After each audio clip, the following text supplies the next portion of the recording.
కల్వపల్లి అనే ఒక గ్రామం ఉండేది. అక్కడ రాజేష్ అనే 14 సంవత్సరాల బాలుడు తన అమ్మతో ఉండేవాడు. వాళ్ళు ఒక చిన్న గుడిసెలో జీవించేవారు. ఆ గ్రామం చాలా సంవత్సరాలుగా కరువుతో బాధపడుతోంది. తాగడానికి నీళ్లు కూడా దొరకని పరిస్థితి.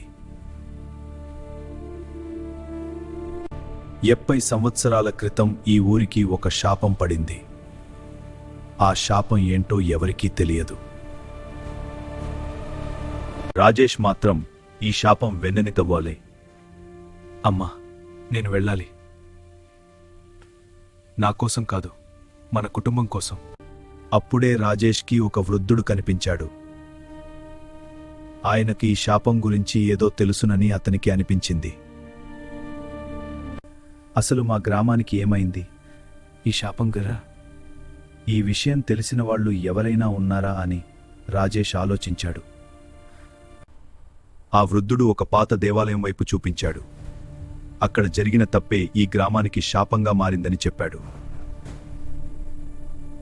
ఆ వృద్ధుడు మెల్లగా మాట్లాడటం మొదలుపెట్టాడు.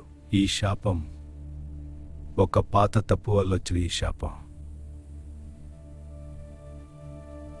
అసలు ఆ దేవాలయంలో ఏం జరిగిందో తెలుసుకోవాలని రాజేష్ అక్కడికి వెళ్లడం మొదలుపెట్టాడు. ఆ దేవాలయం దగ్గరికి వెళ్లే కొద్దీ అతనికి ఒక విచిత్రమైన భయం అనిపించింది. దేవాలయంలో అడుగుపెట్టగానే రాజేష్ ఒక్కసారిగా ఎగిరి కింద పడిపోయాడు. ఏం జరిగిందో అర్థం కాక ఆశ్చర్యపోయాడు. ఎంత ప్రయత్నించినా రాజేష్ లోపలికి వెళ్ళలేకపోయాడు. ఏదో అజ్ఞాత శక్తి అతన్ని ఆపుతున్నట్టు అనిపించింది. అక్కడి నుంచి రాజేష్ ఒక దట్టమైన అడవిలోకి వెళ్ళాడు. ఈ శాపం వెనుక నిజం ఏమిటో ఆలోచిస్తూ ముందుకు నడిచాడు. అడవిలో రాజేష్కి ఏదో అనుమానంగా అనిపించింది. ఎవరో దగ్గరలోనే ఉన్నట్టు బాధపడుతుందనిపించింది. రాజేష్కి ఒక గాయపడిన కుందేలు కనిపించింది.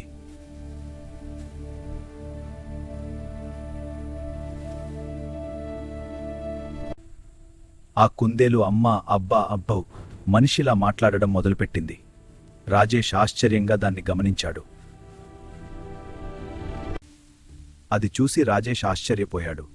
కుందేలు ఇలా ఎలా మాట్లాడుతోంది అని అనుకున్నాడు. నా పేరు కుందేలు.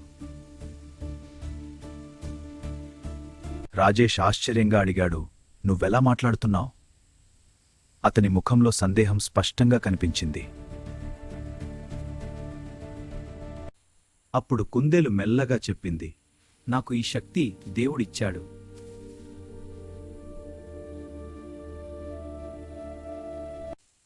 నువ్వు ఈ అడవిలోకి ఎందుకు వచ్చావా? నా గ్రామంలో జరుగుతున్న ప్రతి విషయాన్ని చెప్పడం ప్రారంభిస్తాను. అది విన్న కుందేలు కొద్దిసేపు మౌనంగా ఉంది. నువ్వు నాకు సహాయం చేశావు, నేను కూడా నీకు సహాయం చేస్తానని చెప్పింది. నేను నిన్ను ఒక చోటికి తీసుకెళ్తానా?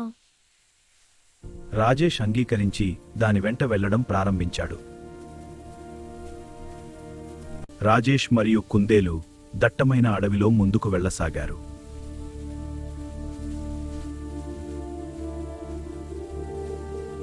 చాలా దూరం వెళ్ళాక ఒక పెద్ద కొండ కనిపించింది. అది చూసి రాజేష్ ఆశ్చర్యపోయాడు. వాళ్ళు ఆ కొండపైకి చేరుకున్నారు. అక్కడ ఒక వ్యక్తి ధ్యానంలో కూర్చొని ఉన్నాడు.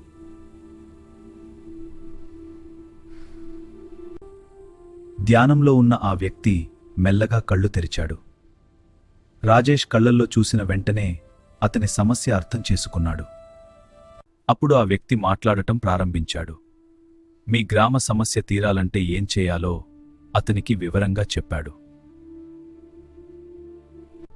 నువ్వు దేవాలయంలోకి వెళ్లాలంటే ఉదయం 7 గంటలకు కరెక్ట్గా వెళ్ళాలి. అదే సమయానికి మాత్రమే నువ్వు లోపలికి వెళ్ళగలవు, మిగిలిన సమయాల్లో కాదు.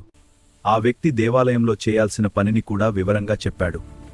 అది విన్న రాజేష్ వెంటనే గ్రామం వైపు పరిగెత్తడం ప్రారంభించాడు. ఆ రాత్రి రాజేష్ తన గుడిసెలో కూర్చొని ఆలోచిస్తూ ఉన్నాడు. ఈ సమస్య ఎలా పరిష్కారం అవుతుందో అనుకుంటూ ఉన్నాడు. ఎప్పుడెప్పుడు తెల్లవారుతుందా అని ఎదురుచూస్తూ ఉన్నాడు. ఆ రాత్రి అతనికి నిద్ర కూడా పట్టలేదు. తెల్లవారుజామున 5 గంటలకు రాజేష్ లేచాడు. ఒక చెంబు తీసుకుని బయటకు బయలుదేరాడు.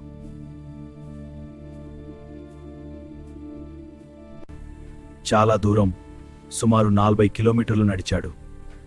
చివరికి ఒక అందమైన చెరువు దగ్గరికి చేరుకున్నాడు.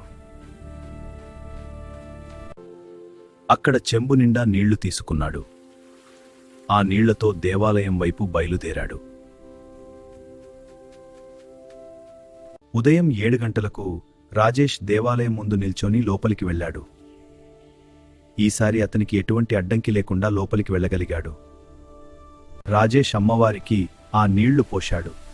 అలా నీళ్లు పోయగానే గ్రామంపై వర్షం కురవడం ప్రారంభమైంది.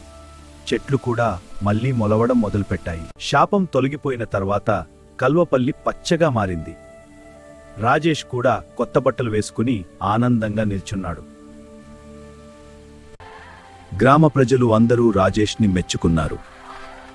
అతని ధైర్యం వల్ల గ్రామం మళ్లీ జీవం పొందింది. గ్రామ ప్రజలు అందరూ రాజేష్ని మెచ్చుకున్నారు. అతని ధైర్యం వల్ల గ్రామం మళ్లీ జీవం పొందింది. ఇలాంటి వీడియోల కోసం, ఇంకా మంచి మంచి కథల కోసం మన మహితార స్టోరీస్ ఛానల్ని సబ్స్క్రైబ్ చేసుకోండి. మీకు ఎలాంటి వీడియోస్ కావాలో కామెంట్లో చెప్పండి. మేము మీకోసం కొత్త కథలతో మళ్ళీ వస్తాం.